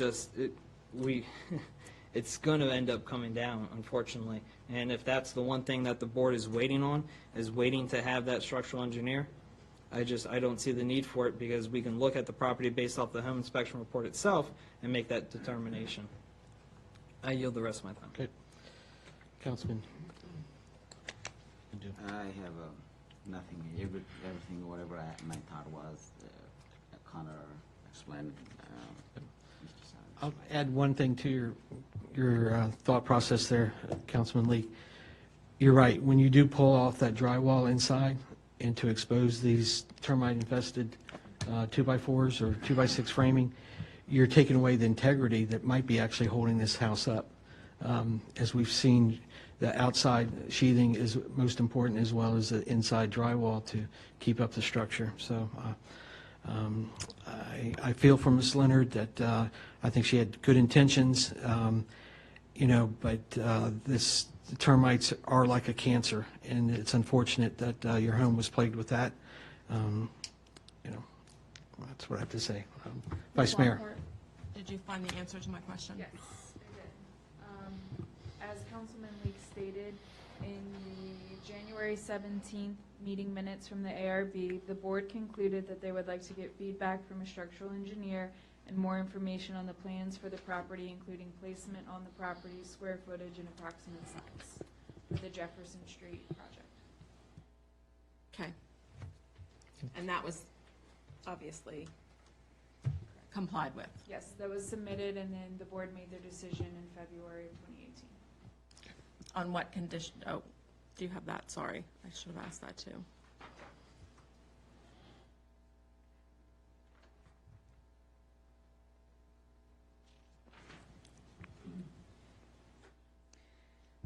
So February of 2018, at the time, Board Member Day made a motion to approve the COA to demolish the residential home at 6810 Jefferson Street with the following conditions: the homeowner hire a professional photographer to document the home according to the historic guidelines, and the demolition may occur only following the receipt of a building permit for a new home, and we request permission to enter the home and view and take artifacts for the museum, if applicable, from the homeowner. Thank you. Councilman Bond? Councilman Day? I am not a structural engineer. I am not a home inspector. I don't know what they have to do to look in it. Do they have to take the entire drywall down and take it apart and reassemble it? I have no idea. But I do know that, in my opinion, that the only way to find out if the house should be taken down is to have a professional structural engineer, just like we did on the ARB, take a look at it and give us some feedback. That's my position. I don't know how to get to the answer of whether it should be demolished or not. I think that's a reasonable request. I have no, I don't know how to make a good decision without a professional report like that. Not taking anything away from the home inspection. I think that's great, but again, on the other property, we required a structural engineer report, and I think that was the right thing to do then. I think it's the right thing to do now. Follow-up thoughts or comments? With the rest of council's permission. Sure, I'm okay. Any objection? Councilman Day, I would agree with you on that aspect. I'm not a professional either.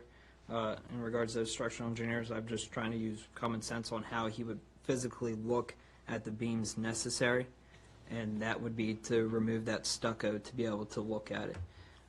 From there, so you have a core that's good. We know there's termites in there. We're going to end up having to go in there and replace out all that stuff anyways, to the point to where it's going to be, again, can't bring cost into it, but it's cost negative at that point. The other thing is where we talked about wanting to go based off how we handled things in the past with different COAs. I think back in September, we showed that we don't always follow precedent in how we handle everything. I was a big supporter on a case that came up in regards to SUPs, that we handle these a little bit differently and we look at some certain conditions. But at that point, we said no, and that was a general consensus by the dais. But now we're coming to it, and now we're saying, well, now we want to use precedent. We want to look and say that we're going to follow the same steps as we've done in the past. I think that's a little double standard by this dais, but that's just my personal opinion, and not a. That's about it. All right, so any other dialogue that we have here? I just want to say, I precedent or no precedent, other than the inspector report, okay, without the structural engineer, I don't know how to make a good judgment, and that's that's my common sense. So. Okay. Based on what we've heard here, do we have anybody who would like to attempt a motion to see where the council is leaning towards? Mayor, may I? Sure. I move the council approve the appeal for the demolition permit 14801 Washington Street, zoning permit 2018-046. I second. The motion's been second. Discussion on the motion. Should be simple. Okay. Then we go a roll call vote, please. Shannon? Yes. Leek? Yes. Hancy? Yes. Edwards? No. Vassos?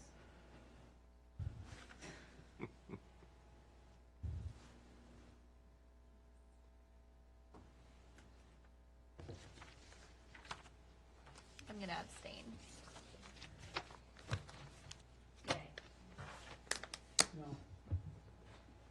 Motion carries. Correct, sir? We have 2 noes, an abstention, and 3 yeses. We made our decision. All right. Went with no conditions, no historic. All right. Our next item on our agenda is our updates. We have a planning commission. Mayor. Action item 4 that we added. Oh, yes, apologies. Police Department study and salary increase. As we discussed, we'll give a second here for the audience there. As we discussed now over, starting with our visionary, which was open to the public, our strategic planning, we came back with some deliverables that we all went back. I think there was only one consideration, I think it was the tagline at that time, that, and then Mr. Chandler had. Can we get order? Sure. We could just get some order, Chief. As we know during our strategic planning that this was an item that we were looking at for salaries, and as we have discussed, we've came up with having the chief present to us what would be considered an equivalent for the officers who serve in Prince William County, obviously, and through the town, that looking at an equalization of their salaries, came up with a number that what would happen if we did take effect starting January 1 through June 31st. We had some concerns about how would we fund this, where would the monies come from, could it sustained? During our work session, we went over some proposed ideas that we would have the funding, that we could do it with not all the items that we would be using on our current budget, our current operating budget, not pulling from any reserves items. So with that, I'll open that up for a dialogue and then look where we go from there. I'll start to my right here. I am full supportive of this. I believe our treasurer and Councilman Leak did their due diligence in ensuring that we stay in the black with this raise. I believe our police force is a model force. Being prior law enforcement, I can appreciate what they face every day. I just had conversations with several Prince William County police officers just last week who had made the comment about it's nice they're light on this end because of Haymarket Police. I'm in full support of these increases. Okay. Going around, Councilman Leak. Thank you, Mayor. So as we were sitting within our council retreat, which as Mayor stated was open to the public, and we were going around, one of the things that were brought up, I believe it was headed off by Councilman Day, was one of the big things that he brought up was bringing the pay of our police department up to that of Prince William County. It's sad to know that if we're responding to a call on this side of Heathcote, an officer in dark blue is paid one amount. If an officer is responding to the same call on the other side of Heathcote, that officer in baby blue is being paid a different amount. Some folks say, well, Connor, the town is much smaller, the workload is much smaller, they maybe only do 90% in regards to community policing, traffic enforcement, business checks, different things, and I would say okay. And that 10% though, they put their life on the line every time that they wake up in the morning. They put on that bulletproof vest. I don't know about you, but I don't think anybody at this dais goes to work and has to put on a bulletproof vest. I know that I don't. Sometimes showing houses though, it does get a little scary there with some random people, but mainly none of us here at this dais go ahead and put on a bulletproof vest to be able to go to work. From there, having that vision that I thought was a unanimous one and may be one, we then discussed it in September. We wanted some more information, so we came back in October and we needed some more information. From there, I kind of just went ahead and picked up the ball, took the initiative, and said, hey, let's run with this and see what we can do. From there, I came up with a couple different options, met with the treasurer for him to double check my numbers. He validated numbers, corrected me in some areas. We discussed those corrections, had another discussion about some different possibilities. From there, from there we went ahead and brought it up into our work session to discuss, and we had a brief conversation about it, but I think we'll be able to have a more in-depth conversation here. The good thing to note that Councilman Shannon stated is that we're able to do this, fund this year, and we're able to, more importantly, fund it in years to come. One thing that I don't have a problem doing is sitting here and going to bat for the police department. They're the ones who we call when things hit the fan, and they're the ones who put their lives on the line for us on a daily basis. I have no problem, and I haven't had a constituent that has complained about the police department here recently. We've had a bad section to us in the past, but Chief Lance, Chief Noble, Chief Smith have all brought us in a positive directions, and these guys that work for the town are absolutely phenomenal. They put their lives on the line for us on a daily basis. Because of the numbers, the treasurer said the numbers work, both this year and in sustaining years. I'm in full support of this raise. Okay.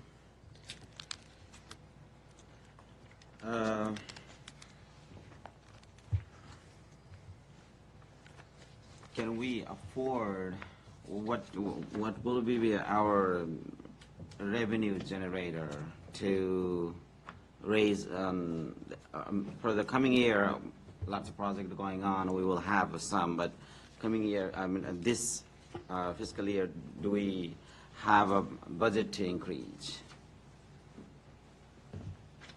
I'm sorry, I'm not, what was No. the question? Question is, do we have enough fund to get a raise in this year? Yes, so, and Roberto maybe can come up to the podium or even there at the table to go ahead and answer these questions. So at the spreadsheet that was passed out at the work session there, Right. walked through the different line items and what it would carry, the carrying cost for this fiscal year from January 1 through June, the end of June, would be $39,340.01. From there, the guaranteed the money that we have to spend, because again, as I spoke about earlier with the treasurer, we have the healthcare increase by bringing on our new officer. We have a disability increase, and we have, I believe, a LOTA increase as well. So with those increases, $17,709 of that is a mandatory increase. That increase is happening no matter what. So the true number that we're looking to carry for this fiscal year for the increase in the salary is $21,630. So in total, that comes out to your $39,340 number. Looking through the different projections and what we could save, we would have a surplus through the different line items in the salary and wages portion there. And then to answer the question for the sustaining years, which is the more important question, is not just the now, but the then as well. And looking through those same different line items, we would still be able to sustain the raise throughout the next fiscal years. I fully support giving the police team their raise, but I also would like to propose that we give like the entire staff a raise as well. And I don't know how we can make that happen so that everybody, what is the word I'm looking for? The police. Consistency you talked No, about. I'm sorry. The police team. I don't know. Police department? Thank you, Connor. No, I fully support giving the police department a raise. And I don't know how much money we can allocate for that, but I also believe that the staff deserves a raise as well. And so if there is a way that we can make everybody feel appreciated, because I feel like everybody is equally as important to our town and our team, and they work so incredibly hard, and we saw that this past Haymarket Day with everything that they're doing. And so I think everybody deserves it, and I think that we should take a look at that and see if there is a way that we could do it for everybody.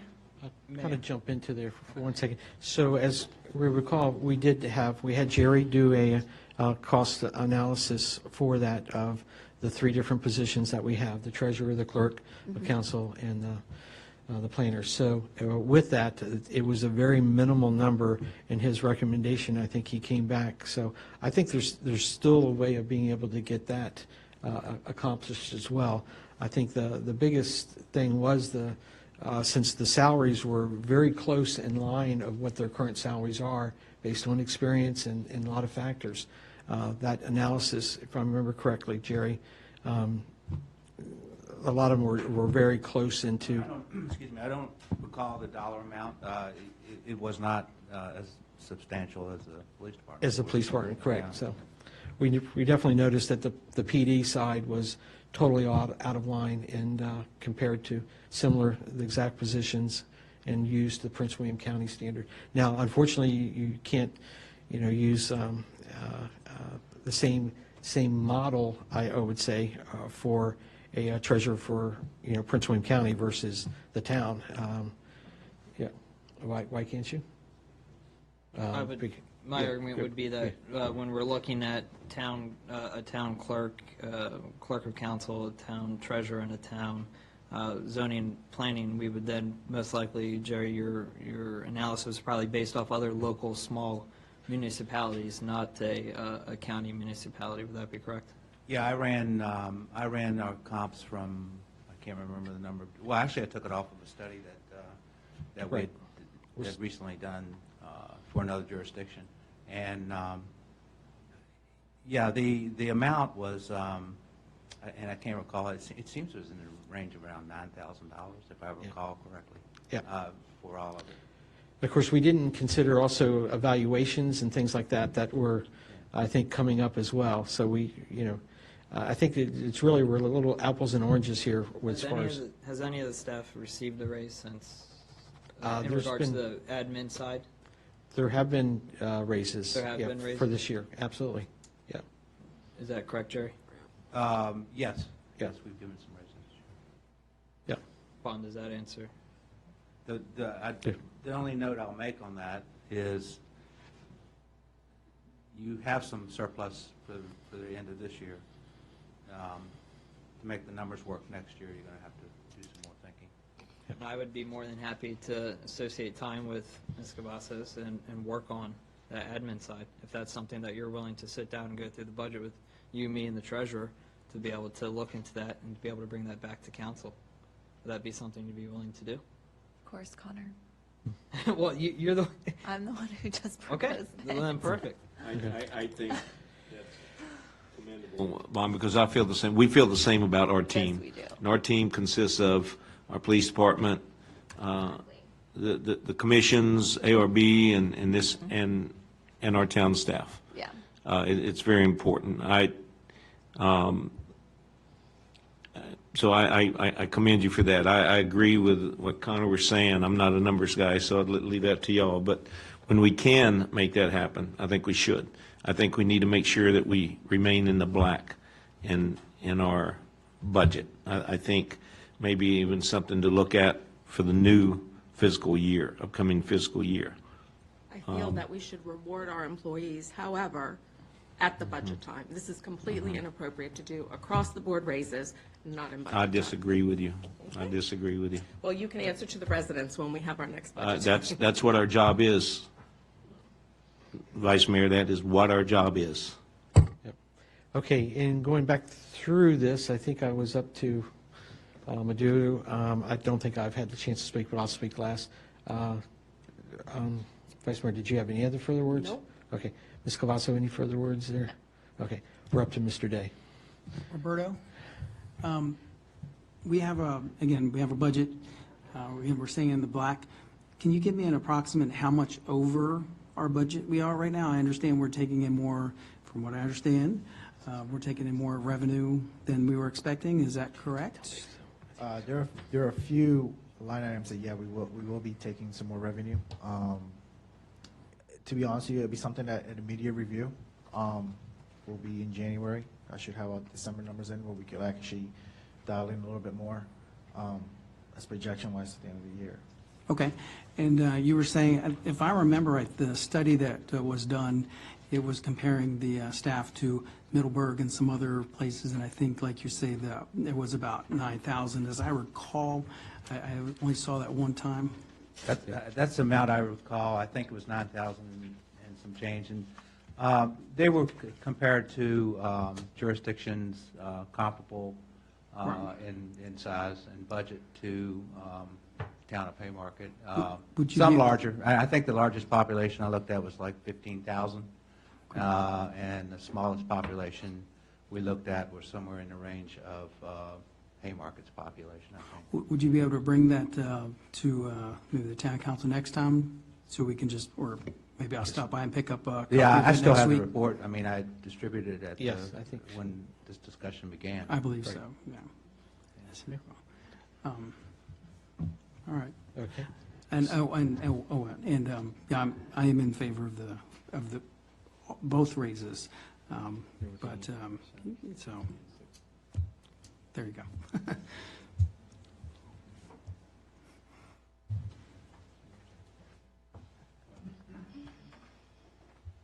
Okay. Take a brief break, just for 5 minutes, we'll reconvene at 9:45. Okay, thank you.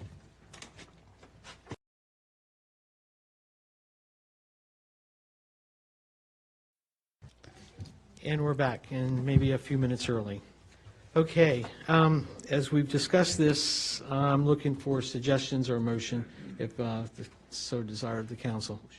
Mayor, may I? Mayor, I make a motion to change the police department's salary as presented effective January 1st, 2019. I will second. Motion has been seconded. Time for discussion on the motion. Any discussion? Roll call vote, please. Yes? Yes. Yes. No. Yes. Yes. Okay, motion carries. Our next item is our updates, our planning commission update. We Councilman had, Shannon? quick meeting. One of the issues, town planner brought up, Ms. Lockhart brought up earlier, well, we had two, the zoning text amendment for the crematorium. We're going to vote on that November 18th at the next planning commission meeting. We had the SUP for the second drive-through at McDonald's. We approved that and recommend it be moved to the town council. That was pretty much it for that. Gotcha. Any questions for Councilman Shannon? Seeing none, all right. ARB. Architectural Review Board meeting was held on October 17th, 2018, and the items to note were the review of the tabled request for demolition of 14801 Washington Street was denied based on the grounds that we did not have enough information or reports to determine that the building was beyond repair. It is a historical building in town, and it is our responsibility to preserve it, and that the applicant did not provide plans for what would be built if the building was demolished. A deck and fence application was approved for 6639 Hunting Path Road. Crossroads Village Center commercial building designs were tabled until our next meeting. We also voted to have a work session before the meeting to discuss the plans further, which will be this Wednesday. Crossroads Village Center master sign plan was also tabled for our next ARB meeting due to needing more changes and planning. Okay. Questions for? None? All right. Moving along, we have our council member time. Councilman Shannon? Just really one thing in particular, and Mr. Passanello brought it up earlier. Tomorrow's a very important day for those of us that have not voted. I know a lot have voted earlier. You know, I had the question several years ago about somebody had said, oh, you know, it's your duty to go vote, and that's what you have to do, and that's not fact. We talked about the military. You know, I'm a combat veteran, 37 years with the military, 22 years active duty, served in combat for this nation so that we have rights to choose. So voting is not mandatory, but I know I do, and I recommend that everyone, regardless of who you vote for, I think it's a civic duty that I'm hoping everybody does. That's all I have. Okay. All right. Councilman Leake? Echo Mr. Passanello as well as Mr. Shannon. Get out tomorrow and vote. It's a great thing that we're able to do because of our democracy, and everyone should go ahead who's registered to vote to go ahead and do so. Wanted to shout out again to Justin Lease. Thank you, sir, for putting this together, the veteran banners, and working with our staff and Senator Black. Blight. We appropriated money in our budget to attack blight. So let's either attack it or let's not, but we need to make a decision. As we're going through, we have this blight in there. We have an issue to where a property over here is now condemned and is coming down. If we're having, my opinion is if we're having these folks come in who are willing to go ahead and develop some of these properties, let's stop looking at the eyesores and hoping, and let's go ahead and start taking actions. One thing that I would like to look at, if Mr. Shannon and Ms. Cavazos would be willing to do so, is maybe a review of the planning commission guidelines and the ARB guidelines. Maybe something that you all can look at in 1-1, or if you have the ability on your agendas to do so now.